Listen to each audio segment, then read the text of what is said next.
salaamaaleykum waa Facebook na ngeen def man la Mohamed ñëwoon si di leen nuyu di leen baalu àq ci tabaski bi di baalu ñëpp àq yàlla boole jékkal te yéexal ñu incha allah jégal suñu néew yi tamit yàlla na yàlla xaare àjjana di ñaanal képp koo xamante ni amoon jëkkër yàlla na amee jëkkër koo xam ne amoon soxna yàlla na amee soxna képp koo xamante ni sa aaju fajul yàlla na ko yàlla faj incha allah ci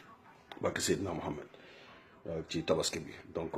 loolu la fan yëpp maa ngi woon ci liggéey bi nga ñëwaat génn benn vidéo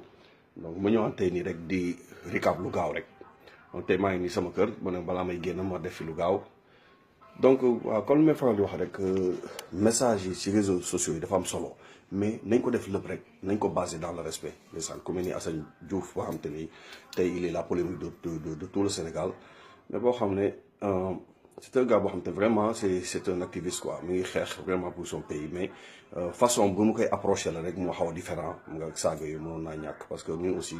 xam nga même pas sax la culture sénégalaise mais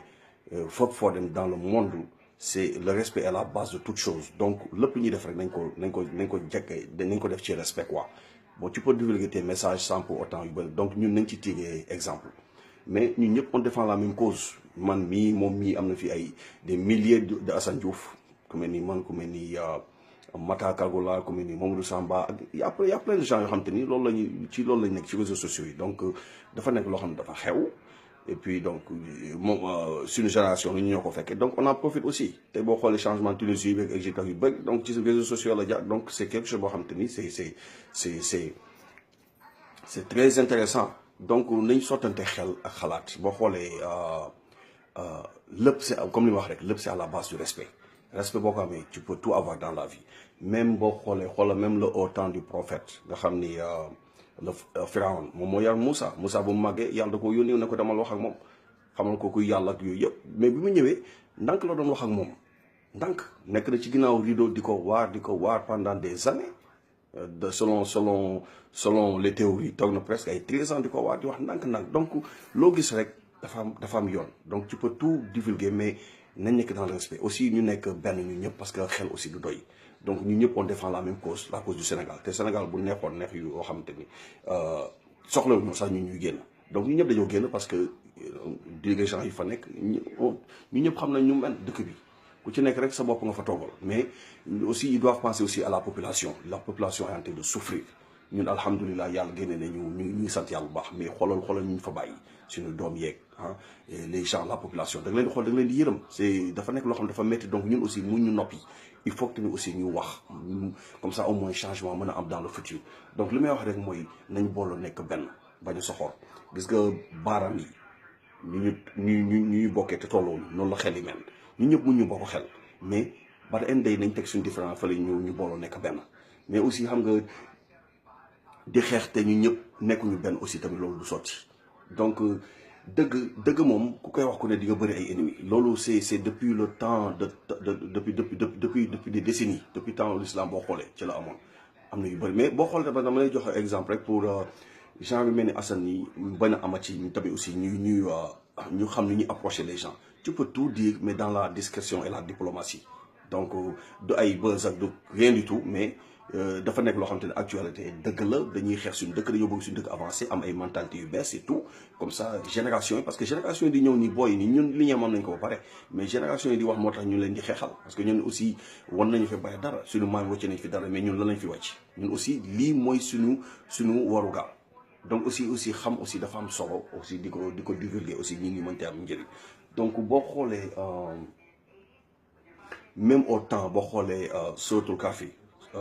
les gens dans Rakhine ñu xamoon na nga xam ne benn roi lañ nekkoon boo xam te naa def lu bon di rey nit lu la doon def mais ñoom dañoo ñëw ak diplomatie wax ak moom dañoo wax ak moom ba ñu demee après la dooro xalaat ñii kat dañ ma yàpp mais ba ñu ñëw wax ak moom daf leen a déglu ba ñu ko waaree ba pare ba ñu dem ci la yónnee ay taalibeem pour ñu jàpp leen rey leen ci lañ dawee dem ba ci grotte bi moom lañ tuddee saag bi suratul Kahfi ñu dem tëdd foofu bu ñu demee foofu ñu ñaan fa yàlla daal leen fa tëdd 309 ans di ko képp kuy jàng xam nga ko donc ñu tëdd fa 300 ba jiit boobu dem ba beneen génération ñëw ci lañ doog a yeew nga xam ne donc yàlla moo mën lu ne donc ñun lii lañ mën ci réseaux sociaux yi dañ kaas nañu wax li am mais tout dans la diplomatie tôt ou tard la